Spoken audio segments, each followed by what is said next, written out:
The morning light slipped between the buildings of Elmsworth City, casting long shadows over the pavement. Among the quiet rhythm of footsteps and murmurs, a young woman named Clara Wynn moved with urgency, her resume, creased and slightly damp from her grip, clutched tightly in one hand. Every heartbeat reminded her she was late. Not fashionably late, but desperately late, for a job that could change the course of her life. "If I don't make it today," she whispered to herself, "I might have to start auctioning off body parts. A kidney, maybe. Do they even take used ones?" Her attempt at humor didn't calm the storm inside.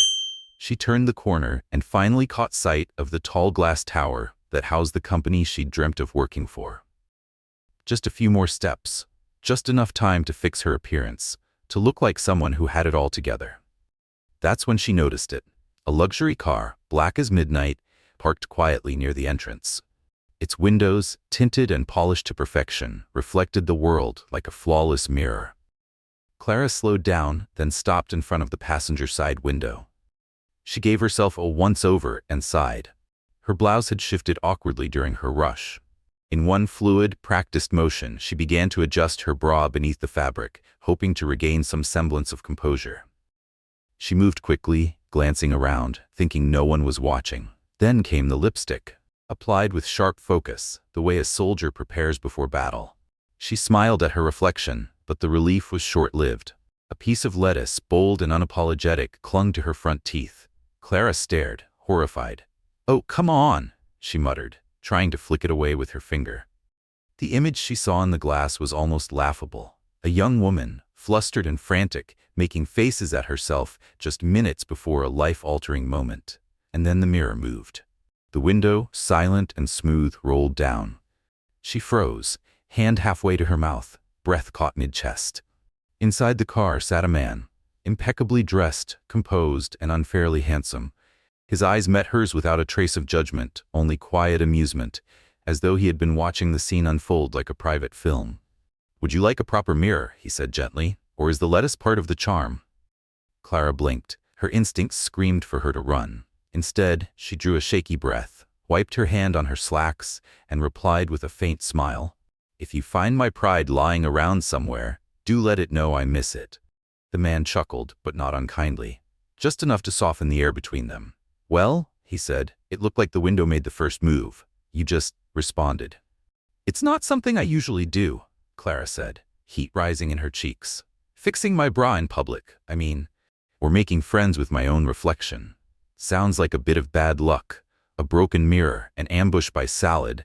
Maybe the universe is having fun today." She glanced at her watch and gasped. The time had slipped right through her fingers. "I have to go," she said suddenly. "Interview. Important one." He leaned his arm casually against the frame. "If the people inside see even half of what I just did, you'll be running this place in a month." Clara gave him one last look, a blend of gratitude and embarrassment. "Good luck with your incredibly polished life," she said, already turning away. "Same to you, Miss Mirror Moment." She didn't reply. She was already inside the building, a blur of nerves, determination, and slightly smeared lipstick. And upstairs, just before the elevator doors closed, Clara placed a hand over her chest and exhaled, steadying herself for what came next. Clara did her best to steady her breath as she stepped out of the elevator. The receptionist greeted her with a kind smile, as if this were just another ordinary day. "You may go in now, Miss Wynn. Mr. Hale will join you shortly." "Right, of course," Clara replied, her voice a few steps behind her composure. She smiled faintly. "Never been more emotionally balanced in my life." The conference room was striking, walls of glass, sleek furniture, and an air of importance that made her straighten her back instinctively. She sat delicately on the edge of a chair, her heart still racing like a parade drum echoing through city streets. Then the door opened. She turned, smile ready, posture rehearsed, and froze in place. Nicholas Hale entered the room like confidence personified. The same tailored suit, the same calm expression, the same unmistakable glint of mischief in his eyes. "It's him." Clara's breath caught in her throat. "You?" she blurted out, rising so quickly she nearly tipped the chair behind her. He raised an eyebrow, feigning mild surprise. "Me? Were you expecting someone else? You're the CEO? And you're the woman with the lipstick, the lettuce, and the bold use of car windows," he replied, taking his seat with unshakable ease. Clara let out a strangled groan and covered her face. I want to vanish. Relax, Nicholas said, his voice low and amused. I try not to judge. Too much. He gestured to the seat opposite. Go ahead, make yourself comfortable, but if you need to adjust anything else, kindly give me a warning. Just so I'm prepared. Clara sank into the chair, willing the earth to open beneath her. This can't be real. It has to be a dream. Welcome to your interview, Miss Wynn, he said smoothly. And don't worry, whatever happens from here, it's unlikely to top what happened outside. She stared at the window behind him. Is it too late to jump? He chuckled. I'd shut the window first if I were you. You seem like a flight risk. At that moment, Clara was convinced the universe had a strange, slightly cruel sense of humor. Of all people, she had to humiliate herself in front of the most striking man she'd ever seen, who also happened to be the one deciding her future. Nicholas picked up her resume, scanning it with narrowed eyes. Clara Wynn, Bachelor's in Business Administration, Marketing Certification, 2 roles as a financial assistant. He murmured, then glanced up, eyes twinkling. No mention of sidewalk acrobatics or spontaneous performances through car windows. She gave a small, sheepish smile. I'm still revising that part. I thought about adding street performer as a side gig, but it didn't feel very professional. A shame, he replied, crossing his arms. I might have hired you on that alone. He leaned slightly forward, expression shifting. Have you worked with technology before? Clara nodded. Absolutely. Just yesterday, I got the microwave to work on the first try. Groundbreaking, really. Nicholas laughed softly, shaking his head. I like this energy. We're off to a strong start. He flipped a page, then looked back up. Tell me, why do you want to work here? Clara hesitated, then inhaled deeply. She could switch to her interview voice, recite prepared answers, but what was the point? After what had already happened, the only thing she had left was honesty. Because I'm good, she said, steady now. Even when no one expects much from me. Even without the right school names or connections over expensive dinners. I work hard, I don't give up, and if someone gives me a real chance, I don't waste it. Something in Nicholas's gaze changed.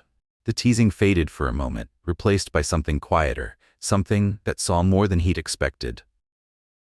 That was honest, he said quietly, and rare. I can lie too if you'd prefer, Clara added, sitting up straighter.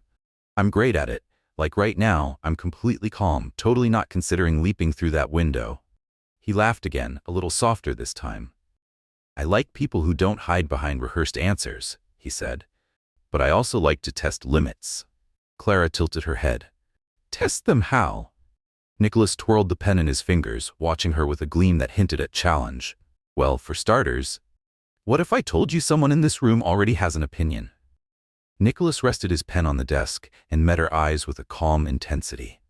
What if I told you, he said, that someone in this room already has an opinion about you?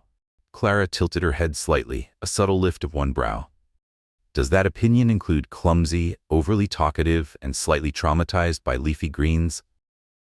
A small laugh escaped him. No, I'd say unpredictable, and, for reasons I can't quite explain yet, compelling. Clara felt her breath hitch, just slightly. The room suddenly felt smaller, or maybe warmer. She pushed a loose strand of hair behind her ear, then found her voice. Well, she said softly, I'd say that person has questionable taste, but excellent judgment. Nicholas smiled then, not the amused curve of earlier, but a full, quiet smile that settled in the corners of his eyes. He closed her resume and placed it down carefully. Miss Wynn, he said, rising from his seat, I have a feeling we'll be crossing paths again very soon. Clara blinked. Wait, what do you mean? Is the interview over? I've seen everything I needed to, he replied simply. You've already passed the hardest part. She stood too, trying to steady her posture. And what part was that?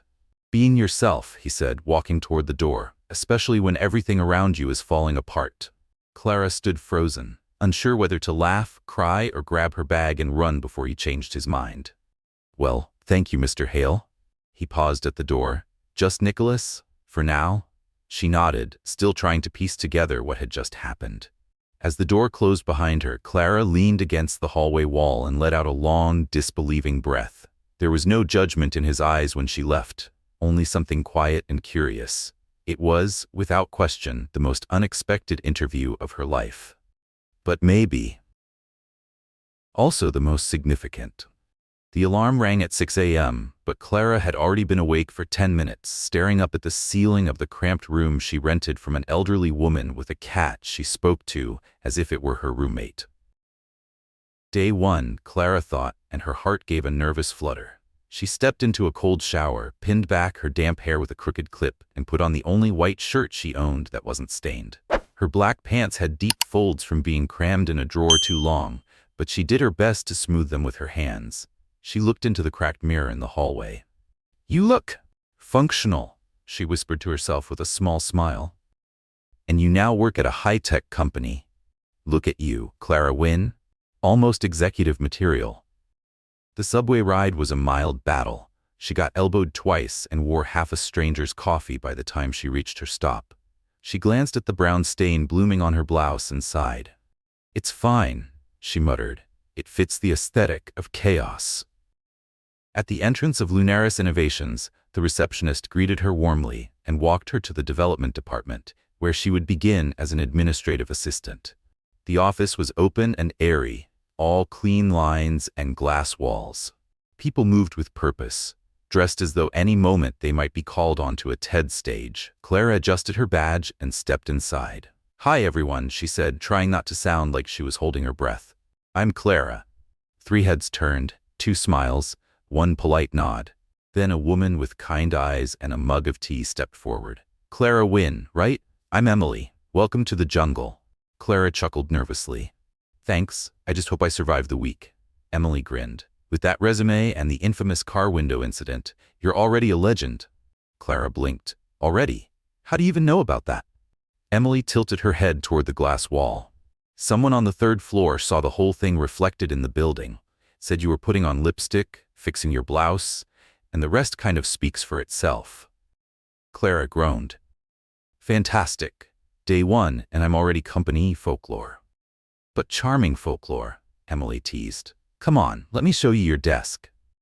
Her workstation was tucked between a cheerful fake plant and a printer that hummed like it had its own personality. It wasn't the executive floor, but it was hers, a beginning. And for now, that was enough. Not long after, as Clara settled into her seat and opened her inbox for the first time, she noticed movement through the glass. Nicholas Hale was walking past, elegant as always, deep in conversation with someone. He glanced her way for the briefest second, and for just a moment she swore he smiled. Nicholas Hale moved through the hallway with quiet authority. Black blazer crisp, phone pressed to his ear, each step deliberate. He paused only slightly when he caught sight of Clara near the break area. "Careful," he said smoothly, voice low but audible as he passed. "Coffee and lettuce." Clara's eyes widened just as she took a sip of water and nearly choked. Emily, standing beside her, stifled a laugh so sudden that she almost spilled her tea. "Miss Lettuce," she whispered under her breath, grinning as Nicholas disappeared around the corner. "Oh no." Clara groaned. "Please, no." But the damage was done. By midday, a neon-colored sticky note appeared on her desk with the words Miss Lettuce scrawled in bold letters, accompanied by a surprisingly artistic doodle of a bra. Clara dropped her head onto the desk with a muffled sigh. "I knew I should have stayed under the covers this morning." Emily laughed. "Relax, everyone here gets a nickname eventually. You were just remarkably efficient." The rest of the afternoon was a blur of onboarding videos, technical tutorials, and a relentless stream of spreadsheets. Clara tried her best to stay focused, though her brain was clearly waving a white flag by the 3rd module. Toward the end of the day, as she was finishing up a progress report, a notification popped up on her screen. Mandatory attendance, investor presentation, auditorium B, accompanied by C. Wynn. She read it twice, then a 3rd time. "Emily? Did you schedule this?" Emily clicked around, frowning. "Nope. Looks like Nicholas Hale added it himself." Clara's stomach sank. "Me? In an investor meeting? On my first day?" "Guess he sees potential in you," Emily shrugged. "Or he's hoping for another viral lettuce moment." Clara exhaled slowly and stood. "Here's hoping I don't trip into the spotlight and wake up on someone's LinkedIn feed." She walked toward the auditorium with steady steps, willing herself not to panic. "Just breathe. Don't think about the investors. Don't think about stage fright. Just Breathe. Nicholas was already at the entrance when she arrived. Clara, on time. That's rare around here. She gave him a nervous smile. So you really want me in there with you? I like surprises, he said simply, and you're good at them. I usually sit in the back, she said, preferably near snacks. Well, today you're trading cookies for a front row seat, he said, opening the door. Just observe. No pressure. You don't have to speak unless you want to. She took a deep breath. Okay, but if I faint, I'm filing for hazard pay. They entered the auditorium together. The room buzzed with quiet energy, rows of tailored suits, polished shoes, and people who looked like they belonged in glossy magazines. Nicholas took the stage with ease, presenting the latest developments with precision and confidence. Everything was going smoothly until a sharp question from the back of the room cut through the air.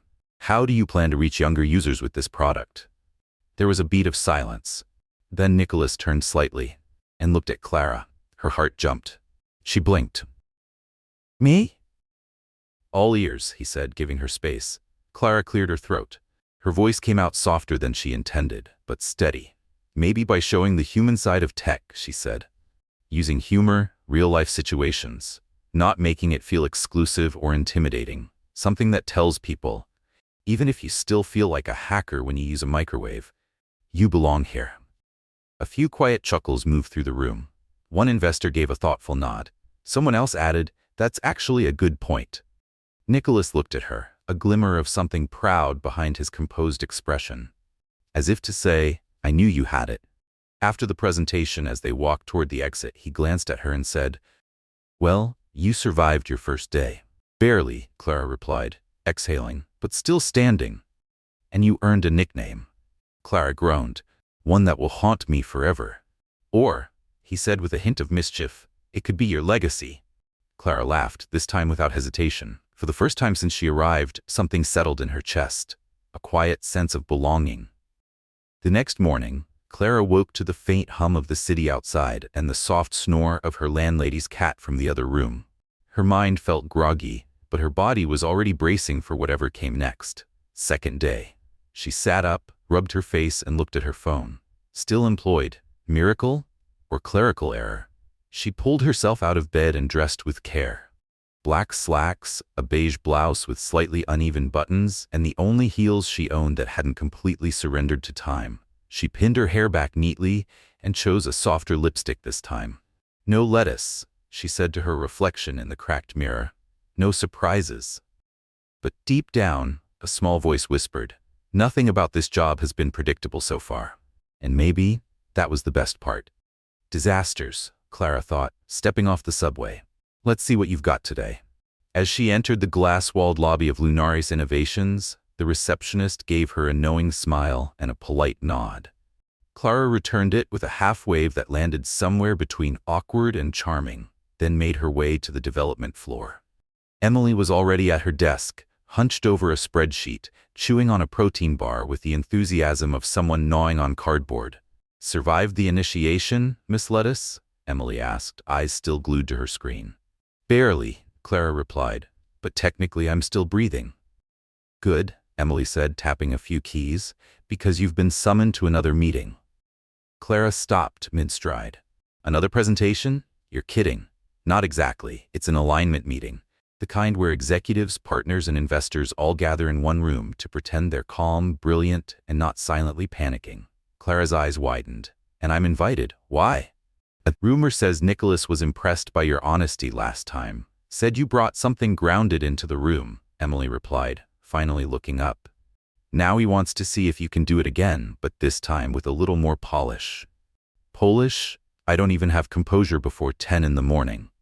"Then grab some coffee," Emily said, grinning, "and fake it." Clara managed to laugh, but her stomach was already in knots. She made her way to the kitchen, poured herself a cup of coffee, and returned to her desk. Her inbox pinged.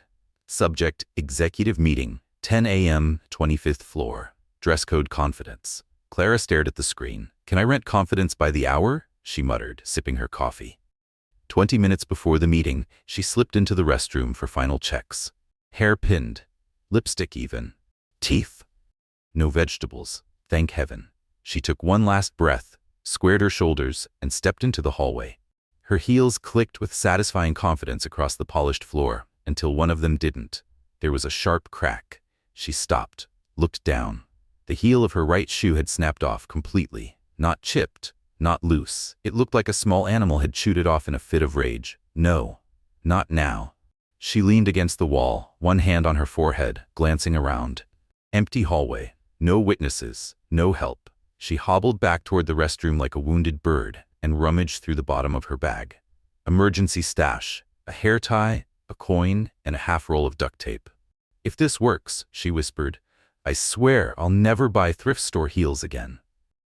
Clara knelt, secured the broken heel with duct tape, looped the hair tie around it for extra hold, and tried to convince herself that it looked intentional. It didn't. It looked like a child had crafted a school project on her foot. But it held. 3 minutes late, she slipped into the elevator and pressed the button for the 25th floor. As the doors began to close, a hand slid between them, pausing the motion with movie-perfect timing. Nicholas stepped in, as composed as ever. Charcoal gray suit, crisp white shirt, the faint scent of expensive coffee clinging to him like a signature. "Miss Wynn," he said, eyes cool but amused. Always on time, with just the right amount of drama to keep things interesting. Clara offered a smile, lifting her chin. "Style is part of the brand, Mr. Hale." He glanced down, catching sight of the duct tape. "Is that?" "It's called innovation," she replied. "Adaptability, creativity, very in-demand corporate skills." Nicholas chuckled, shaking his head. "You're definitely not from HR, and probably not from this planet either." They stood in silence for a moment, at the elevator humming softly between floors. Somehow, the quiet wasn't tense. It was almost easy. As they reached their destination, Nicholas turned to her. "Try not to slip on stage. Investors tend to prefer their pitches without acrobatics," Clara smirked. "Unless I do it in slow motion. Very cinematic." He gave her a look, half warning, half admiration, and together they stepped out onto the polished floor, where another round of unexpected moments surely awaited. The meeting room on the 25th floor felt like something out of a high-level strategy film. Floor-to-ceiling windows opened up to a sweeping view of the city skyline, all glass and ambition. At the center sat a long oval table, dotted with bottles of sparkling water, sugar-free biscuits, and a quiet tension only boardrooms knew how to breed. Clara sat beside Nicholas, trying to appear composed, even as her sock clung stubbornly to the duct tape patch holding her shoe together. The meeting began with slides and charts, market trends, growth forecasts, strategic metrics. Clara scribbled notes diligently, though half the terminology felt like it had been borrowed from an alien language. Then came the section on user experience, a new direction for one of the company's major projects. Nicholas turned toward her, his tone calm but unmistakably direct. "Clara, would you like to share what we discussed about user perception?" Her eyes widened slightly. What we discussed. There had been no such discussion. This was clearly an invitation to improvise, or maybe a test. Either way, she couldn't hesitate. Clara stood up carefully, praying the heel wouldn't betray her again, and offered a steady smile. "What we've come to understand," she began, "is that people don't just want technology that works. They want to feel like it sees them, that it understands them. They want simplicity, yes, but they also want warmth." She glanced at the faces around the table. An interface that doesn't intimidate. A message that says, "Hey, it's okay. You don't have to know what cloud computing is to belong here." There were a few soft laughs. One investor, silver-haired in a beige suit, leaned forward and said, "Finally, someone speaking human." Clara sat back down, pulse racing, trying not to fidget with her patched shoe. Nicholas gave the faintest nod. "Well said." As the room slowly emptied after the meeting, Nicholas approached her, hands in his pockets. "You realize you stole the show, right?" "I hope it wasn't just because of my footwear," Clara replied, half joking. "That too," he said, "but mostly because you translated complexity into something real." "That's a rare gift," Clara smiled. "Same gift that leads me to questionable coffee and even worse shoes, apparently."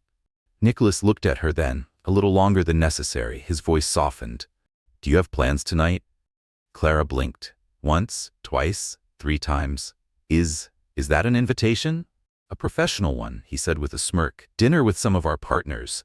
I think it would be good for you to come. Get a feel for the broader team. But he paused, glancing down. Maybe consider changing your shoes first. She laughed. Deal. Just let me know if it's sushi or spreadsheets. I'll email you the details, he said, starting to walk away. Then he stopped and turned. Clara, thanks for today.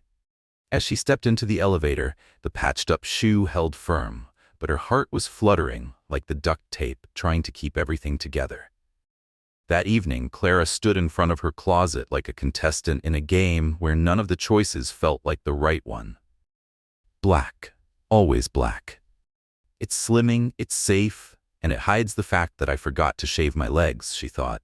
She pulled out the one black dress that still fit without requiring divine intervention. It was simple, but elegant enough, and familiar in the way only long-loved clothing could be. She slipped into a pair of well-worn ballet flats, the same pair that had danced through more weddings than she could count, and applied her lipstick with the quiet intensity of someone trying to draw a perfect line on an uncertain evening. Her phone buzzed. Dinner, 8 p.m., Le Dujardin. Formal attire. P.S. No duct tape, please. Clara smiled. No duct tape noted, but if my shoe falls apart again, I'm relying on sheer willpower. At the subway station, she rode the escalator with the grace of someone who'd nearly tripped, twice. She walked the 3 blocks to the restaurant, dodging a puddle, an elderly woman pushing a cart, and a skateboarder who very nearly sent her flying. When she arrived in front of the restaurant, she paused to take it all in. Le Dujardin looked like a scene lifted straight from a French film. Dim lights glowing through the windows, a soft buzz of conversation, and patrons dressed in coats that probably cost more than her monthly rent. The waiter at the door turned as she approached, with a look that made her check, just for a second, if she still had duct tape anywhere visible. The maître stood at the entrance like he just stepped out of a fashion magazine, or perhaps a documentary on elegance. Good evening, he greeted, accent polished to cinematic perfection. How may I assist you? Clara adjusted the strap of her modest backpack, suddenly hyper-aware of how it clashed with the room's ambiance. She cleared her throat, trying to sound like she belonged. I'm here with Nicholas Hale's party. The maître's eyebrow lifted ever so slightly. You are a guest of Mr. Hale? No, I mean, yes, but not like that. I'm an employee. A legitimate salaried one, she added quickly. We're colleagues. He invites me to meetings, not the romantic kind, the PowerPoint kind. He didn't react, simply nodded and led her through the dimly lit restaurant to a quiet table tucked in the back. Clara smoothed her dress as she walked, praying she wouldn't trip on the plush carpet. Then she saw him. Nicholas sat alone, a glass of red wine in hand, looking like he belonged in a perfectly staged magazine spread. Tailored blazer, crisp shirt, a man who probably selected wine based solely on poetic French names. Clara stopped. Where's everyone else? They canceled, Nicholas said, not missing a beat. All of them. At the same time. Strange, isn't it? Uh-huh. Like those rom-com scenes where someone accidentally falls into their crush's arms. Total coincidence. He smiled. Sit, Clara. It's just a work dinner. One with linen napkins and staff who judge you in silence. She took her seat, adjusting a chair that clearly hadn't been designed for actual humans. Right. Just a work dinner, she murmured. In a place where menus don't have prices. That's always promising. If anything's overpriced, Nicholas said lightly, we'll just pretend it tastes terrible. The waiter reappeared with practiced grace. Would you like something to drink? Sparkling water, Clara replied, then added, and perhaps a small side of confidence. Nicholas chuckled. Red wine for me, and she'll have still water. Apparently, bubbles are distressing. They give me hiccups, Clara said, shrugging, and humiliation. The waiter nodded, unreadable, and glided away. Clara opened the menu and blinked. Everything was in French. Everything in fine print. Everything seemed suspicious. What's this one? She asked, pointing. Something with duck liver? Foie gras, Nicholas replied. And this one? Same duck, different name? Maigret de canard. Same duck, different fate. So the duck dies twice and ends up on 2 separate plates. Someone should tell him he's overachieving. They laughed, easing into a more comfortable rhythm. When the waiter returned, Clara quickly pointed at the only item she could pronounce without butchering. I'll have the croque monsieur? Ah, a classic, the waiter said. Bread, cheese, comfort disguised as cuisine. Perfect, that I can handle. When the food arrived, they ate with a kind of quiet amusement. Nicholas held his fork like a sculptor with a chisel. Clara, by contrast, was still deciding whether she was supposed to be elegant or just get the food into her mouth without dropping it. She leaned forward slightly. "So, why me?" Nicholas looked up. "Why you what?" "These dinners, the meetings, the elevator sarcasm, I'm starting to feel like a very polite experiment." He smiled. "You're different." "Is that corporate code for weird?" "No, it's a polite way of saying you do things like this." He motioned toward her.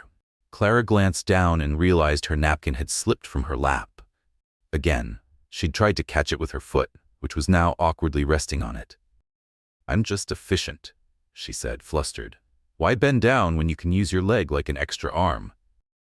"And yet," Nicholas said, leaning back, "you managed to impress a room full of investors yesterday. I was sure they were going to vote me out of the building." "They nearly applauded you because you didn't talk at them. You spoke to them, like a real person." "That's rare." Clara grinned. "So my skill set is mostly stammering and covering it up with light sarcasm." "Exactly." She laughed, wiping the corners of her mouth. "And you? Have you always been this polished? Calm CEO, timeless blazer, hair like you just walked off a shampoo commercial?" "Absolutely," he said with a straight face. "Born in a three-piece suit, clutching a business plan." "Liar," she said, shaking her head. "You look like someone who once—" "I was that kid in school," Nicholas said, leaning back in his chair, "who corrected the teacher." Clara grinned. "And I was the one who copied from the kid next to me and still got it wrong." They both laughed, surprised by how easily the conversation flowed. "Funny how we ended up here," Clara added, looking around the elegant restaurant. "Dinner, conversation, fine cutlery." "The power of networking," Nicholas said, raising his glass. "Or pure chaos," Clara replied. The waiter returned with dessert, an artful creation of chocolate and gold dust that looked more like sculpture than food. Clara went silent, her eyes wide. "Is this edible? Or just for taking photos?" "Just don't press too hard," Nicholas said, smirking. "If it falls apart, they might charge you for modern art." Clara picked up her spoon with the focus of a surgeon. "If it collapses, I'm calling it an emotional earthquake." Nicholas chuckled again, and when Clara glanced up, her smile was shy but real. The atmosphere between them had shifted. Still light, still playful, but warmer now. Familiar. Like sitting across from someone who knew you longer than just a few weeks. Someone who happened to be absurdly well-dressed, charming, and, yes, dangerously handsome. When they stepped outside, the night air met them with a quiet chill. Clara instinctively rubbed her arms. Nicholas began to remove his jacket, but she waved him off. "Thanks, but I'd probably break into a nervous sweat just trying not to ruin it." "It's just a jacket. Doesn't bite." "It probably costs more than my rent," Clara said, "and expensive things make me nervous." "Why's that?" "Because expensive things are fragile," she replied, "like stiletto heels, or hearts that accidentally develop feelings for their boss." Nicholas looked at her a moment too long, then smiled, not saying anything more. "Want me to call you a car?" he offered. "I'm taking the subway," she replied. Back to reality. "I'll walk you to the station then. Only if you don't complain about the smell. Only if you promise not to touch the handrails. Those have more DNA than a crime lab." They laughed as they walked, their pace easy, steps echoing on quiet sidewalks under the glow of street lamps. The world felt slower, more cinematic. They passed a shop window with mannequins dressed in fashion that made no seasonal sense, fur coats paired with shorts. "What is that supposed to be?" Clara said. "Post-apocalyptic couture," Nicholas replied. The mannequin clearly had a fight with the seasons. When they reached the subway entrance, Clara paused at the top of the stairs. "That was nice," she said. "Strangely nice." "The strangest dinner I've had all year," Nicholas admitted. "Don't you go out much?" "Only when I'm with someone unpredictable, who makes me laugh and turns disasters into charm." "So," she said, "you like danger?" "Only the kind that ends with a smile." Clara took a few steps down, then turned back. "Nicholas?" "Yes? If I trip in the lobby tomorrow, will you fire me?" "Only if you do it with flair." She smiled, then disappeared into the station, her steps lighter than they'd been in weeks.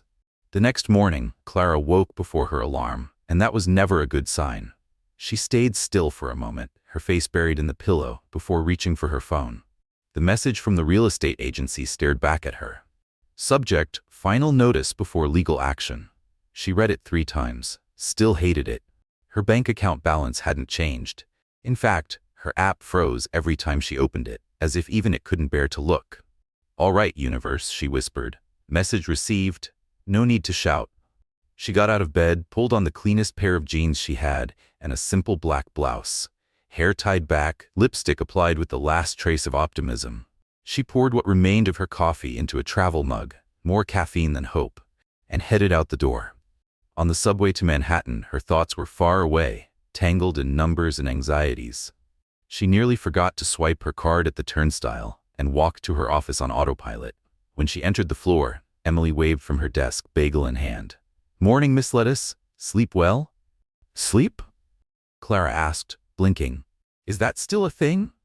Emily smirked and pointed to Clara's screen. "You've got a meeting with Nicholas. 10 o'clock. Clara gave a small nod as she glanced at the calendar on her screen. Well, she thought, if he fires me today, at least I'll save on subway fare. When she entered Nicholas's office, he was flipping through a stack of papers, a mug of black coffee in his hand, unsweetened, which in Clara's opinion bordered on criminal behavior. "Good morning, Clara," he said without looking up. "Have a seat. There's something I'd like to show you." She sat down, trying to mask the growing tightness in her chest. "I'm listening." Nicholas slid a folder across the desk. "I want you to take the lead on a project we've put on hold for a while. It has real potential if the right person handles it." Clara opened the folder and scanned the first page. Graphs, budgets, technical terms she had to read twice to make sense of. Her brow furrowed. "This is layered." "It is," Nicholas agreed, "but I think you're the right fit. You're creative, intuitive, and you speak in a way that people actually listen to. You make things feel human again." She looked up, surprised. "Me? You really mean me?" Nicholas nodded. "You. But what's the catch? You'll need extra hours, late evenings, maybe even weekends. It won't be easy." "Does it come with extra pay?" "It does," he said simply. "You'll be compensated." Clara felt her shoulders drop slightly, a wave of quiet relief brushing over her. "I'll do it."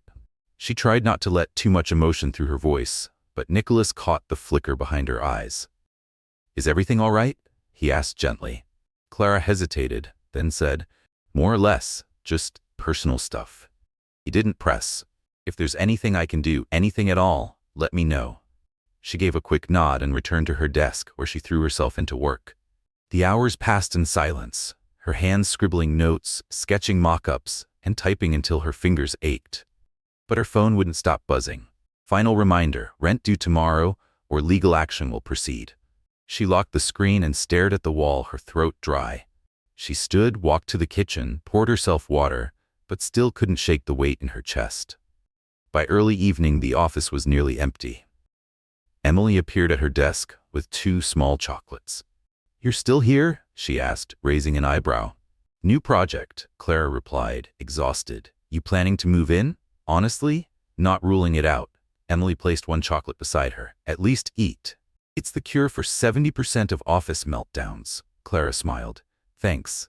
You're officially HR and therapist in one." After Emily left, Clara gathered her notes and walked toward Nicholas's office. She knocked gently and stepped inside. "I have a rough draft," she said. "Still early, but I wanted to show you where I'm heading." Nicholas took the pages and read through them carefully. He made a few quick notes in the margin and looked up. "This is good," he said. "You understand people, and that's rarer than you'd think in a place like this." Clara gave a polite smile, but her mind was already drifting elsewhere. Nicholas noticed. "Clara," he said, softer now. "Is something going on?" She stared at the floor for a second, then exhaled and told him the truth. "I'm being evicted. I have until tomorrow to pay. And I can't cover it, not on my salary." She laughed awkwardly, as if saying it aloud would somehow make it smaller. Nicholas didn't react with shock. Instead, he opened a drawer and pulled out a thin blue folder. "We have a support fund for employees. Discreet, temporary. It's not a handout. It's something we offer to people who show up, who work hard, like you." Clara took the folder as if it weighed 100 pounds. "I don't know if I can accept this." "Why not?" "Because it feels like losing," she admitted. "Like I failed." Nicholas looked at her with an expression that held no judgment, only understanding. "Accepting help isn't failing," he said. It's just choosing to carry less weight. No one gets through alone. Clara was quiet. She closed the folder gently. Can I think about it? Of course. Just think with kindness toward yourself. That night, Clara sat on the edge of her small bed, heels off, exhaustion heavy in her bones. She opened the folder again. The numbers weren't extravagant, but they were enough to cover rent, to keep her going. Just for a while. Just to breathe. All right, she thought. Just a breather. I'll take it. The next morning she arrived earlier than usual. The office was still quiet, washed in pale sunlight. She walked straight to Nicholas's door, the folder pressed to her chest. Morning, she said. Nicholas looked up. Morning. I've thought about it, she said, and I accept. He nodded once, kindly. Good. Everything will be fine. Thank you. Now go, he said, a hint of a smile in his voice. We've got a tight deadline. She stepped out, the door clicking softly behind her. Her steps felt lighter. Her body still tired, but her heart not quite so heavy. For the first time that week, Clara felt something unexpected. She didn't feel alone anymore. Monday arrived with the quiet hum of possibility. Clara walked into the office, ideas buzzing in her mind, and a feeling in her chest that maybe, just maybe, she was about to change something. Even if it was just the background color of the dashboard. Clara sat at her desk, opened her laptop, and took a steadying breath. The presentation was taking shape, but she wasn't going to build it the usual way. She wanted clarity, simplicity, humanity. She structured it the way she would want to understand it. Clean slides, plain language, and real-life comparisons. Using this system, she muttered aloud while typing, should be as easy as making instant noodles. 3 steps and done. Emily walked by, just in time to catch her talking to the screen. Already having full conversations with yourself? Only when the ideas are worth it. Then maybe you should start charging for TED Talks. Clara smiled and kept working. This wasn't going to be another jargon-heavy pitch. She wanted to explain the system the way you'd explain it to your neighbor over coffee. Simple graphs, friendly tone, real metaphors. The more she worked, the clearer it all became. Not just for others, but for herself too. Later that afternoon, Nicholas appeared beside her desk. His voice was low, but warm. You look focused. I am, though this is just a draft. Let's take a look. She turned the screen toward him. He read through the slides slowly, then looked up. This is excellent. Clara blinked. Really? I was worried it'd feel too casual. That's exactly why it works. It's accessible, clear, and most importantly, it builds trust. He paused. I want you to come present this with me at the tech fair in Chicago. Clara's mouth opened slightly. Chicago? A fair? As in travel? Yes, we have a booth. I think your perspective will stand out. You explain things differently, and people listen. She was quiet for a moment. I've never traveled for work before. Well, Nicholas said, then let's make your first time count. The week passed in a blur. Clara was nervous, but also excited. Emily lent her a small suitcase and a list of survival tips. Just one rule, she said, mock serious. Don't say like you know into the mic. I'll try, Clara promised. By Friday, she and Nicholas were at the airport. The flight was smooth. They talked lightly, songs that get stuck in your head, the politics of airline snacks. Every time I order chicken, Clara said, I immediately regret it. Every time I order pasta, Nicholas replied, I get an apology. They arrived in Chicago and headed straight to the hotel. The next morning, the venue buzzed with activity. Booths, badges, lights. Clara rehearsed with the team, ran through her slides. Her voice trembled at first, but soon she found her rhythm. She spoke clearly. She smiled. She used real-world metaphors. She watched faces light up in understanding. Nicholas stood at the side, arms crossed, saying nothing, but listening to everything. Later, one of the technical leads leaned over and whispered, She's good. People actually get what she's saying. Clara heard him. She pretended not to. But inside, her heart was quietly doing cartwheels. That evening, Nicholas suggested they grab a quick bite. Nothing formal, he said. Just something easy after a long day. As long as it's not another French place, Clara replied. I'm still emotionally scarred. Deal. They found a casual spot near the hotel, ate warm food, talked about the event, laughed over the possibilities of what might go wrong. If I forget everything tomorrow, Clara said, can I improvise? You can, Nicholas said. Just maybe skip the instant noodle analogy on stage. But that's my best one. We'll save it for the sequel. They walked back slowly, city lights glinting off the sidewalks. It was colder than expected. Clara crossed her arms. I should have brought a thicker coat. Want mine? No, then you'll freeze, and I'd feel guilty. At the hotel entrance, Nicholas held the door open. Planning to get some sleep? If I don't, she said, I'll probably mix up all the slides. You'll do great. If I trip on stage, I'll applaud like it was part of the act. Clara smiled, stepped into the elevator, and as the doors closed, she exhaled softly. Tomorrow was the big day, and for the first time, she didn't want to run away from it. The next morning, Clara woke up with her heart racing. She reached for her phone, 7 a.m. In her dream, she'd been standing on stage, accidentally speaking French, and the microphone hadn't worked. She'd woken up halfway through shouting the word, croissant. Clara stretched slowly, then rose from bed, her body still half asleep, but her mind already buzzing. After a warm shower, she paused in front of the bathroom mirror, silently asking it for advice. It gave her nothing, so she spoke to herself instead. You'll be fine. You've practiced. And no one here knows you tend to trip over your own feet. She pulled her shoulders back and headed down to breakfast. Nicholas was already there, coffee in hand, a small notebook open beside him. He looked as composed as ever. Clara grabbed a slice of toast and joined him at the table. Did you sleep well? He asked. I dreamed I was a futuristic sleeping beauty with slides, she replied. Well, at least you got some rest. More or less, she said. But I'm ready, I think. Nicholas smiled. You'll do great. Promise you won't leave me alone on stage?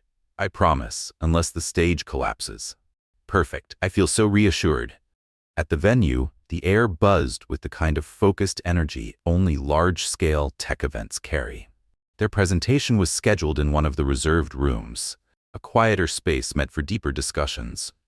Clara reviewed her slides one last time, breathing in slowly through her nose, out through her mouth. Her fingers trembled slightly, but her eyes were steady. When it was time, Nicholas opened with a short, confident introduction, then turned the floor over to her. At first, her voice wavered ever so slightly. But then came a rhythm. Her examples were simple, her tone warm. She spoke like she was having a conversation, not delivering a lecture. People leaned in, some laughed at her metaphors. Others nodded, visibly connecting with what she said. A few even scribbled notes with real enthusiasm. By the time the questions came, she answered with a calm she hadn't known she had. One attendee praised her clarity. Another said they'd finally understood a concept that had always confused them. After they stepped out of the room, Nicholas turned to her with a proud smile. You were incredible. I didn't faint, Clara said, grinning. So that's already a personal record. And you got a developer to laugh. That's practically a miracle. I thought he was just in pain. Nope, that was an actual laugh. They spent the rest of the day moving through booths, speaking with other teams, exchanging cards, and gathering insights. It was tiring, but Clara felt lighter with every interaction. Later that afternoon, they returned to the hotel for a short break before dinner with other company team members. Clara dropped her bag on the chair in her room and collapsed onto the bed. She grabbed her phone and texted Emily. The presentation was a success. I'm still alive. Didn't trip. Nicholas smiled 3 times. Is this real life? Emily replied almost instantly. It's a miracle. Also a sign. Enjoy it. After resting a while, Clara made her way to the lobby. Nicholas was already waiting near the elevator. Ready for dinner? He asked. Hungry? Yes. Socially energized? We'll find out. They stepped into the elevator together. Just the two of them. A quietness settled over them. Not awkward, but charged with something unspoken. Clara watched the floor numbers climb. Nicholas said nothing for a moment, then turned to her. I'm proud of you today. She looked at him. Thank you. You helped me believe I could do it. It wasn't help, he said softly. I just noticed what was already there. She looked away for a second, then met his gaze again. They both smiled, but this time it felt different, warmer, closer. Then, without warning, the elevator jolted and stopped. Clara blinked. Was that? Nicholas glanced at the panel. Looks like we're stuck. Clara let out a breath. Is this some cosmic joke? Maybe the universe just likes keeping you on your toes. She laughed, a little nervously. All that's missing now is the lights going out. And just like that, the lights flickered off. 2 seconds, then back on. You've got to be kidding me, she whispered. Nicholas pressed the emergency button. A calm voice responded, assuring them that the situation was being handled. "Well," he said, leaning back against the wall, "looks like we've got a little time." Clara closed her eyes for a second. "Okay, no panic. I just have to pretend this is normal, a dramatic pause in a well-paced story." "This feels like a scene from a movie," Clara said softly, her eyes still on the elevator panel. "You're the mysterious character, and I'm the main one who talks too much when she's nervous." Nicholas smiled. "Not exactly inaccurate." Clara turned to him. He was already looking at her. For a second, time bent in on itself. "This really does feel like a movie," she whispered. "All that's missing is the kiss." Nicholas tilted his head slightly. "Should we make it real?" Clara went still. Red flooded her cheeks like a sunrise and fast forward. She didn't speak. Neither did he. But they looked at each other, not with curiosity, but with something quieter. Closer. He took a small step forward. Her heart thudded in her chest, and just like that, the elevator jolted and started moving again. Clara looked up at the ceiling. "Of course. Now," Nicholas chuckled. "Seems the universe didn't want the cliché." The doors slid open. They stepped out together, side by side. Neither said anything at first, but they were both smiling in that way people do when something unspoken lingers in the air. Clara broke the silence. "So, should we pretend nothing happened?" "I'm not sure I want to pretend," Nicholas said gently, "but maybe we save that conversation for after dinner." Deal. The walk to the restaurant felt different than the night before. The city lights seemed softer, the air lighter, as if something between them had quietly shifted. Clara knew deep down what happened in that elevator hadn't ended. It had only paused. The flight back to New York was quiet, but not heavy. It was the kind of silence where two people are lost in the same memory, unsure whether to say it out loud. Clara stared out the window. The clouds drifted by slowly, but inside her head, everything was moving too fast. The trip, the presentation, the almost kiss. The way Nicholas had looked at her. It was all tangled inside her, like a film still playing long after the credits had rolled.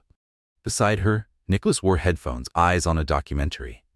But every so often, he glanced her way. She noticed, and he knew she noticed. After landing, they shared a car back to the city. Clara tried to keep things light. "I think I need a full week just to process everything that happened." "You can take 2 days off if you want," Nicholas offered. "And miss the chance to find out if I'm still Miss Lettuce?" Unthinkable. He smiled. "That nickname isn't going anywhere. Office legends tend to stick." When they reached the building, Clara hesitated for a second before stepping out. "So, should we pretend it was just a normal work trip?" "If that's easier for now," he said, "then yes. I'm not sure it is what I want, but maybe it's simpler. Then it's a deal." Monday came, and Clara walked into the office like she always had. But something had changed, or at least it felt like it had. She sensed it in the way people looked at her, in the quiet smiles, in the glances by the water cooler that stopped mid-sentence when she walked by. She didn't need to ask. Emily was the first to say it outright. "I know everything." Clara blinked. "Everything about?" "About you, Nicholas, the elevator, the almost kiss. You two walked out looking like a rom-com poster. You know how fast stories spread in this place." Clara groaned. "But nothing even happened." "Exactly. And that's why people are obsessed. The what almost happened is more exciting than the truth." Clara dropped her head onto her desk. "Great, I'm officially the main character in a workplace rumor." "Well," Emily said, biting into her bagel, "at least you're a likable main character." Clara tried to ignore it. She really did. But the whispers didn't stop. Nor did the looks. Half curious, half admiring. It wasn't malicious. It was unexpected and uncomfortable. It felt like she'd leveled up in the social dynamic of the office without doing anything, except maybe standing too close to the CEO in a moment that hadn't even happened. And that wasn't how she wanted to be seen.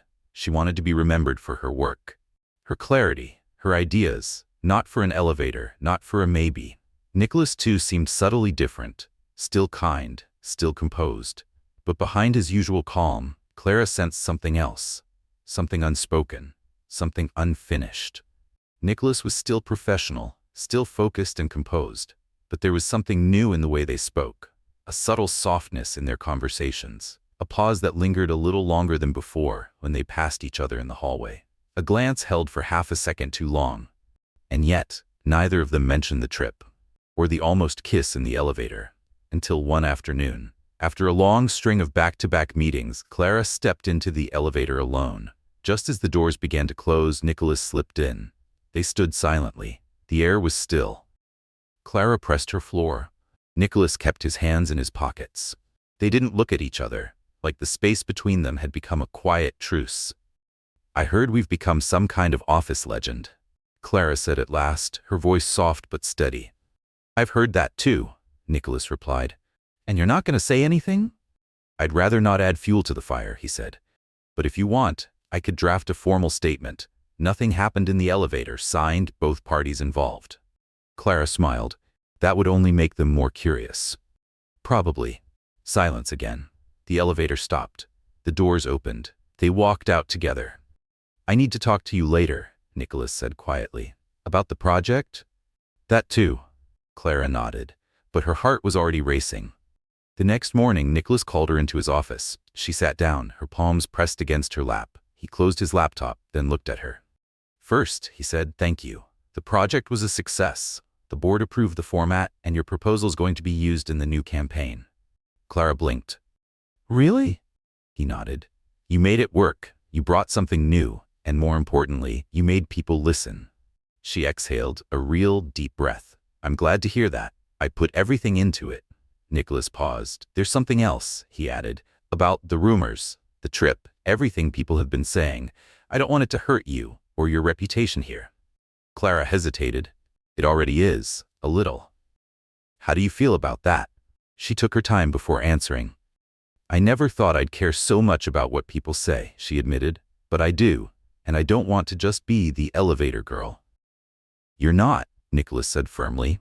"Clara, you're one of the most intelligent, thoughtful, and creative people I've worked with. That's not a compliment. It's a fact." She looked at him, unsure what to say. Then finally, "Thank you. I needed to hear that." Nicholas nodded. "And if you ever want to talk about anything, I'm here." Clara stood, her expression softer now. "Maybe someday, but right now I have a report to finish." "Of course." As she walked out of his office, her mind spun. She had what she'd worked for: recognition, respect, results. But what she felt when she looked at Nicholas, that wasn't something she could put in a report. Later that day, Emily appeared at her desk, wearing that look. The one that meant she knew something. "So," Emily asked, "did he talk to you?" "He did," Clara replied. "About the project and the rumors. And nothing." Emily raised an eyebrow. "Is that what you wanted?" Clara let out a quiet sigh. "I don't know what I want." "Sometimes," Emily said, "you just need time." "Or a new elevator," Clara added. They both laughed. "For now," Clara said, "I think I'll just take the stairs." 2 hours later, Clara opened her email and nearly choked on her coffee. A digital invitation, gold lettering, elegant script, one word in bold, "Gala formal attire required." She read it 3 times, just to make sure it wasn't spam. Then stood and walked straight to Emily's desk. "Did you see this?" Emily didn't even look up. "The gala? Of course. And let me guess, you already have a dress, a salon appointment, and your nail color picked." "Obviously," Clara groaned. "I don't even know if I'm going. My bank account is allergic to formal wear." Emily looked at her with the fierce determination of someone who had made up her mind. "You are going, and you're wearing one of my dresses. But you're taller, and you know how to sew. You'll make it work." Clara smiled despite herself. 3 days, huh? Plenty of time. Trust me." In the bathroom of the office building, Clara stood in front of the mirror, wrestling with the zipper of the dress Emily had lent her. It wasn't a perfect fit, a little snug around the ribs, but at least she could move. Mostly. She glanced down at her shoes, a pair of simple black heels she'd kept for special occasions. The left one already tilted ever so slightly to the side, like it had seen better years.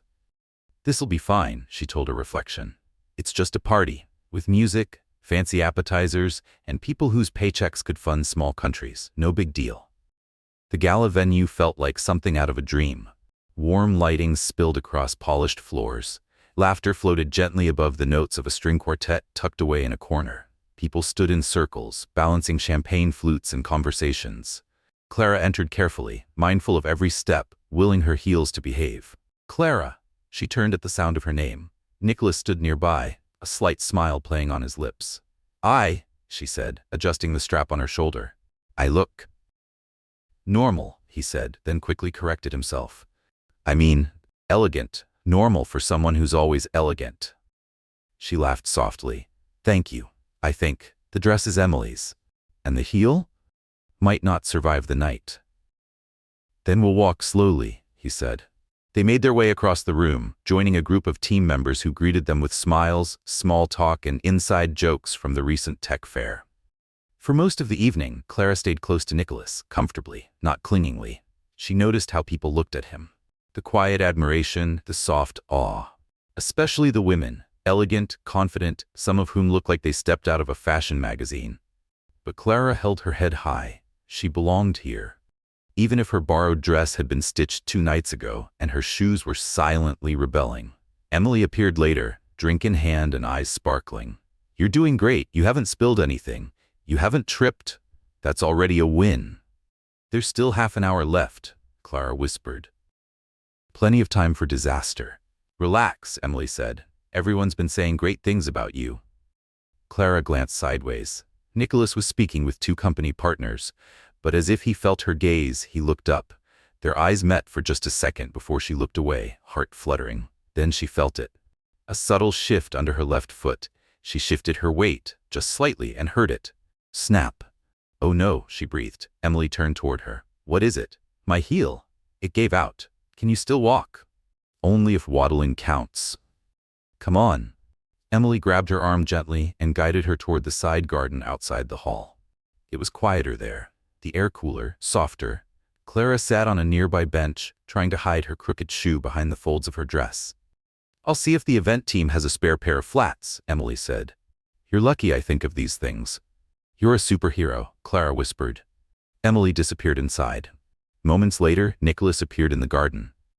Everything all right? Clara gave a small, embarrassed smile. More or less. My shoe gave up on life. Need help making a quiet escape? I would, but I'd like to walk out with a little dignity, and maybe in a straight line. He sat beside her on the bench, his tone softer than usual. I thought you were glowing in there. Then you vanished. Because my shoe decided to betray me, she said, and I didn't want to become the talk of the evening. I think you already are, he said gently, but not for the reason you think. She looked at him. You're sure? I am. They sat there for a moment, letting the sounds of the party drift into the background. Do you remember how we met? She asked. Of course, Nicholas replied with a smile. You were adjusting your bra in the reflection of my car window, and you had lettuce in your teeth. Clara laughed, then turned toward him. Why did you hire me again? Because you were exactly what this company needed. And maybe what I needed too. She fell quiet. Her heart beat faster than she wanted to admit. Nicholas leaned slightly toward her. Clara? But before he could finish, Emily returned, triumphantly holding a pair of black ballet flats. Mission accomplished. Clara stood up slowly and reached for the shoes. Her voice was soft but full of warmth. Thank you. You really do think of everything. Clara slipped off her broken heels with a quiet sigh and eased into the pair of flats Emily had brought. You saved me, she said softly. Always, Emily replied with a wink before disappearing back into the crowd. Nicholas was watching nearby, a smile tugging gently at the corners of his lips. Clara stood a little straighter, walked a little steadier. There, she said, brushing a lock of hair behind her ear. I can return with dignity. Or, Nicholas said, offering his hand, we could dance. Clara hesitated. I don't know if I'm ready for that. We just have to make it to the center of the floor, he said. The rest, we can improvise. She looked at him, uncertain for half a second, then placed her hand in his. Okay, but if I step on your foot, I'm blaming the heel. There. They walked together toward the middle of the room, the music slowing to a gentle rhythm. Nicholas turned to her, hand outstretched once more. Clara hesitated just briefly before taking it. They began to dance. No choreography, no practiced movements, just quiet steps, shifting together as if learning how to breathe in sync. This is starting to feel like one of those movie scenes, she whispered. All that's missing is the ending. Clara laughed, but didn't reply. She just kept moving with him, closer now. Her heart felt light but anchored. Her eyes met his and didn't look away. And for the first time in a long while, nothing felt broken. Not her heel, not her confidence, maybe not even her heart. The following Monday, Clara stepped into the office with a strange feeling in her chest. Like something had changed, though she couldn't quite name it.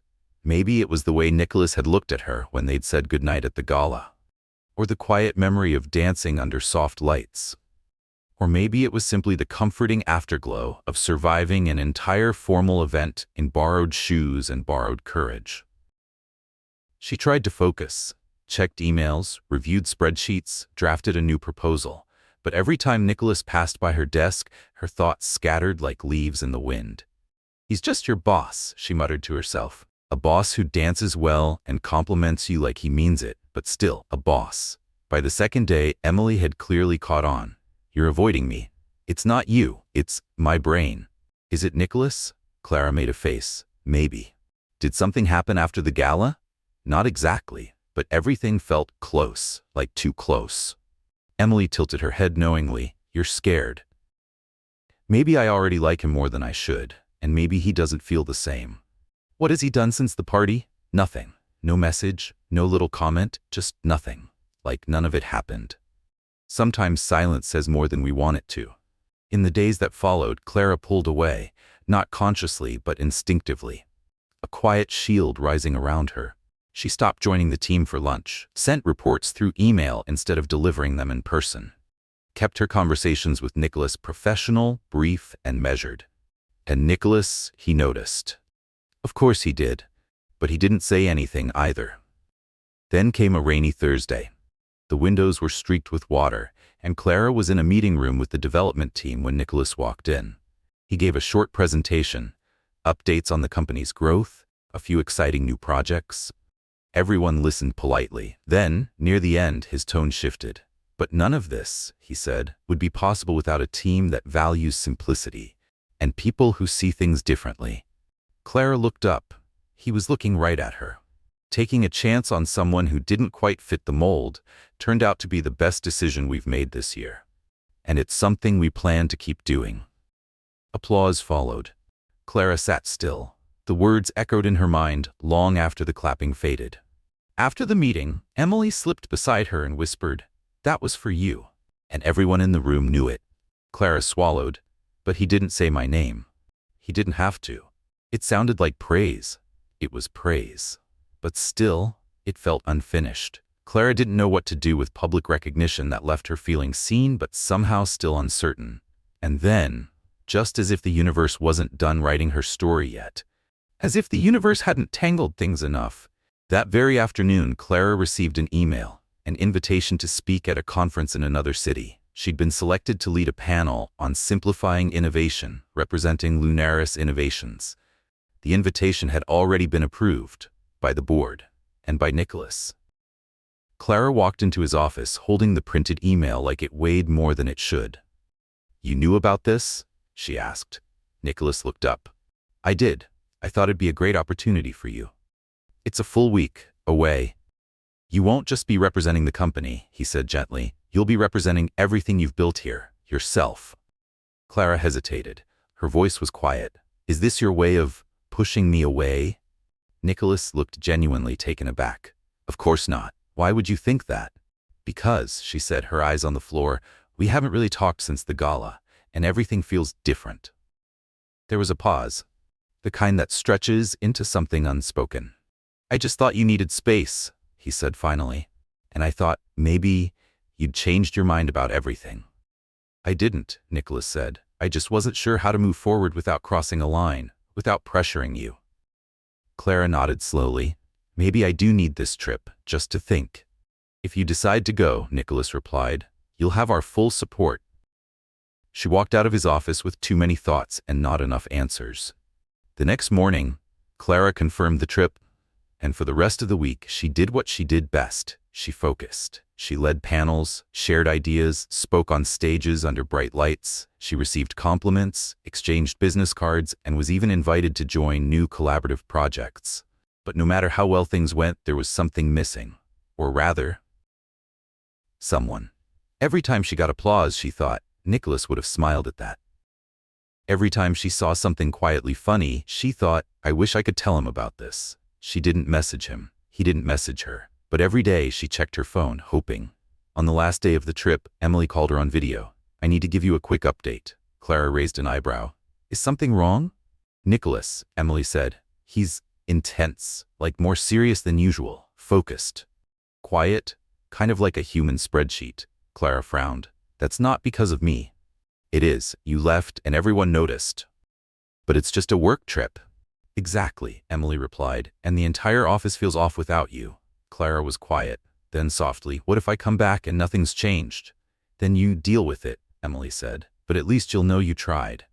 Clara hung up and turned toward the hotel window. The city outside was beautiful, bright, alive.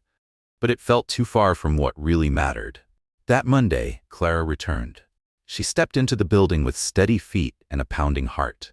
The elevator felt slower than usual, like it too had questions. On her floor, she was met with hugs, warm smiles, and a few light-hearted jokes. The company was too quiet without you, one colleague said. I didn't think I made that much noise. It was the good kind. When Clara reached her desk, there was an envelope waiting. A folded note inside, written in clean, familiar handwriting. You were missed.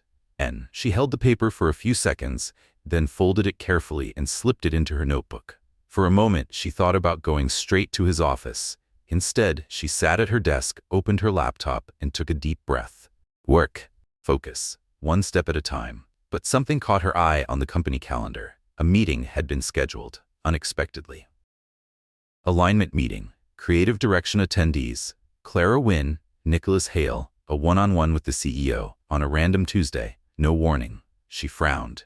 It wasn't common, and it wasn't routine. Clara stood up and made her way to the meeting room. When she opened the door, Nicholas was already there, seated at the table with 2 cups of coffee. He looked up with a calm, quiet smile. Hi, Clara, he said. Take a seat for a moment.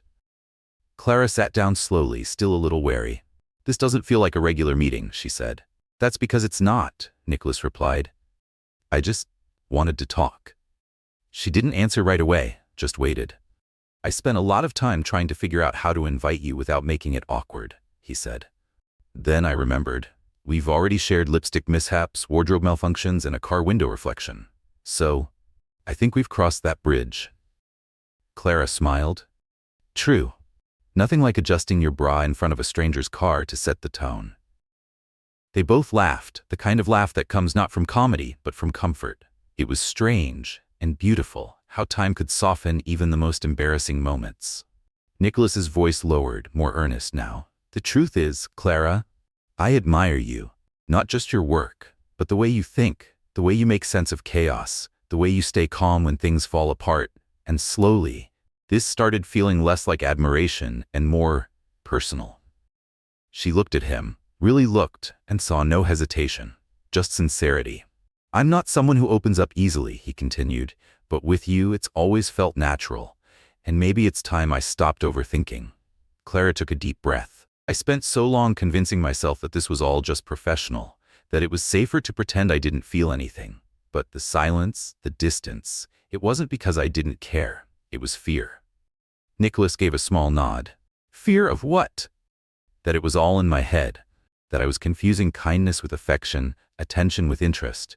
But now, I know better. She placed her hands gently on the table. No drama, just try like you too, Nicholas.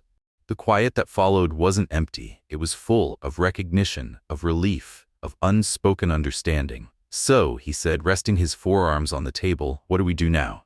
You're the one who makes the plans, she teased. What do you suggest? That we take it slow, but that we stop pretending nothing's happening. Clara smiled. That sounds fair. And maybe, he added, we go out to dinner, not as colleagues, not as CEO and employee, just 2 people figuring it out. As long as it's not one of those places where the menu doesn't have prices. I promise, affordable, readable menus only, she laughed, and no elevators. Deal. Before she left, Nicholas reached into his drawer and handed her a small box. Clara opened it and burst out laughing. Inside was a silver keychain shaped like a mirror. Engraved on it were the words, Warning, may contain lettuce and feelings. Is this real? Custom made, he said, smiling. I like to think of it as thoughtful branding. Clara slipped it into her bag, still smiling. Can I be honest? Always. This is the corniest and most wonderful thing I've ever received. Nicholas gave a mock bow. Mission accomplished.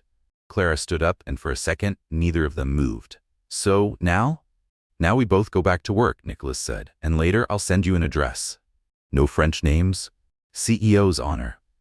She left the room with a heart that felt both lighter and fuller. No grand kiss, no dramatic declarations, just honesty, and something even better, clarity. The months that followed weren't like the movies. There were no sweeping gestures, no whirlwind romance, just dinners, walks, conversations that went a little deeper each time. At the office, things stayed professional, mostly, but there were the occasional glances, quiet smiles, sticky notes that read, meeting at 11 a.m., bring coffee, and your smile. Or, lunch, bring your appetite, and that idea you mentioned yesterday. Emily, of course, knew everything, but she respected their space. Every now and then she'd glance at Clara with a smirk and whisper, "You two are subtle, but not that subtle." And Clara, she smiled too, because for the first time in a long time, her life didn't feel like a performance. It felt like hers. Everything had begun to fall into place. No more doubts, no more fear. Clara felt safe, steady, and above all, loved. Nicholas, too, seemed lighter. He still brought the same dedication to work, the same focus, but now there was a subtle shift in his gaze, a calm spark, the kind of peace only someone who's found what they were searching for can carry. Weekends became just for them. A museum here, a walk in the park there, sometimes a kitchen disaster that ended in flower-covered laughter. Other times, small victories, like successfully assembling a piece of IKEA furniture without breaking up or breaking something. Clara discovered that Nicholas could make pancakes and loved watching terrible sci-fi films, the kind with bad effects and even worse dialogue. Nicholas discovered that Clara collected mugs with silly quotes, and that she talked to herself when nervous, narrating her life like she was in a documentary. One Sunday, while they were walking hand in hand through the park, an elderly man passing by smiled at them and said, "When love is simple, it lasts longer." They didn't respond. They just smiled, because that's exactly how it felt, simple and full of meaning. A few months later, Nicholas invited Clara for a weekend away. He told her he needed to disconnect and knew just the place. Clara agreed, thinking it would be a quiet trip. She packed casual clothes, no makeup, no expectations, just peace. They arrived at a small wooden cabin nestled among tall trees, overlooking a quiet lake. The world felt slower there, calmer, like even time had taken a deep breath. On the second day, Nicholas suggested a boat ride. Clara had never been on a boat before, but she nodded and climbed in, trusting the moment. Midway across the lake, with sunlight spilling gold across the water, Nicholas stopped rowing. "It's so beautiful," Clara whispered, taking it in. Nicholas reached into his jacket. "I've been waiting for the right moment to do this." She turned, a small velvet box, deep blue, slightly trembling in his hand. "Clara, I didn't prepare a long speech," he said, voice soft, "because everything I want to say, you already know. I admire you, I respect you, and I love you more than I ever thought I was capable of loving someone. You changed the way I see everything. You taught me to laugh at myself, to loosen the grip, to believe that an ordinary life could still be extraordinary." He opened the box, a simple ring, elegant, quietly dazzling. Just enough sparkle to bring tears to her eyes. "Clara Wynn," he said, "will you marry me?" She covered her mouth with her hands, laughed, then cried. "Yes," she breathed. "Yes, of course, yes." He slipped the ring onto her finger, and there in the stillness of the lake, with no fireworks, no audience, no soundtrack but the soft hush of water, they held each other. No spectacle, just a yes. And that was everything. 3 months later, they were married. It was a small wedding on a quiet beach at sunset. Clara wore a flowing dress, her hair loose in the breeze, her smile unstoppable. Nicholas wore a crisp white shirt, calm as ever, but his eyes betrayed every emotion he was feeling. Emily was there, naturally, and she cried before the ceremony even started. Close friends, a few colleagues, and family gathered around them in a circle of warmth. It wasn't grand, but it was genuine, every detail soaked in meaning. As Clara walked toward Nicholas, she didn't think about whether she'd trip. She didn't care about the wind or the sand or the way her hair moved in the light. She only thought of one thing, that every step brought her closer to a love she never thought she deserved. Nicholas took her hands and held them tightly. "Today," he said, voice trembling, "I promise to make you laugh, even on the hard days." Clara smiled through her tears. "And I promise," she said, "to never adjust my bra in the reflection of a car window again." Laughter. A kiss. A promise not just of love, but of every messy, magical step that brought them here. The wedding reception was everything Clara had hoped for. Joyful, light-hearted, full of laughter and familiar faces. There was music, dancing, inside jokes whispered between bites of cake. Nicholas kicked off his shoes within the first 15 minutes, and Clara received a brand new mug, white ceramic with gold lettering that read, "Lady of the Mirror and the Lettuce." She laughed so hard she nearly spilled her drink. Later that night, they ran toward the ocean, hand in hand, barefoot, letting the waves brush against their feet, because that's how they'd always done things. Playfully, with a little bit of chaos and just enough adventure. A few months later, Clara was waiting in the living room, nerves quietly simmering beneath her smile. She heard the door unlock. Nicholas stepped in, tired but relaxed. "I got you something," she said, standing up holding out a small wrapped package. He raised an eyebrow, amused. "Should I be nervous?" "Maybe just a little." He opened it slowly, curious. Inside was a soft gray t-shirt, simple, understated, but across the chest were 4 words that stopped him cold. "Dad in training."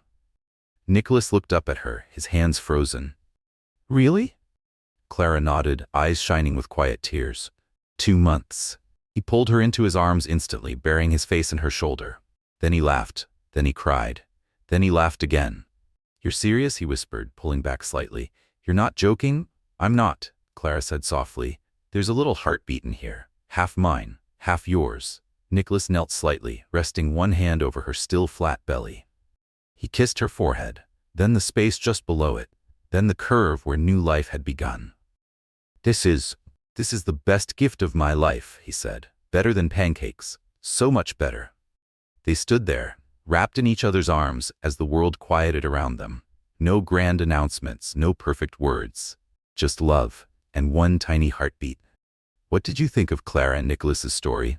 Leave your thoughts in the comments. Rate the story from 0 to 10. What's your score? And don't forget to subscribe and turn on notifications to follow more stories like this one. For more emotional, heartwarming journeys, click right here on the final screen. Thank you for watching. We hope this story found a quiet place in your heart.